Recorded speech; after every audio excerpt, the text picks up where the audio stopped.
केवळ क्रांतीचा मूक मोर्चा नाही तर क्रांतीचा बुलंद आवाज हवा. आदरणीय व्यासपीठ, गुरुजन वर्ग आणि येथे उपस्थित पलूस आणि पलूस परिसरातील बंधू भगिनींनो, नमस्कार. आज मी गायत्री संतोष पवार, लक्ष्मणराव किर्लोस्कर विद्यामंदिरची विद्यार्थिनी तुमच्या समोर माझे मनोगत व्यक्त करणार आहे. एक प्रश्न विचारते. आज आपण कुठल्या तोंडाने म्हणतो आपला देश महान? आज आपण कुठल्या तोंडाने म्हणतो आपला देश महान?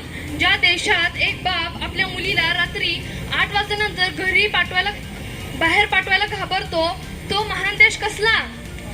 काल ती 3 वर्षांची होती, आज 13 वर्षांची आहे. उद्या ती तुमची बहीण असेल आणि आपण फक्त मोबाईलवर बातम्या वाचून खूप वाईट झालं म्हणतो आणि पुढे जातो. एका 13 वर्षाच्या निष्पाप बालिकेवर झालेला तो अमानुष अत्याचार विचार करून ही अंगावर काटा येतो. काय चूक होती त्या मुलीची?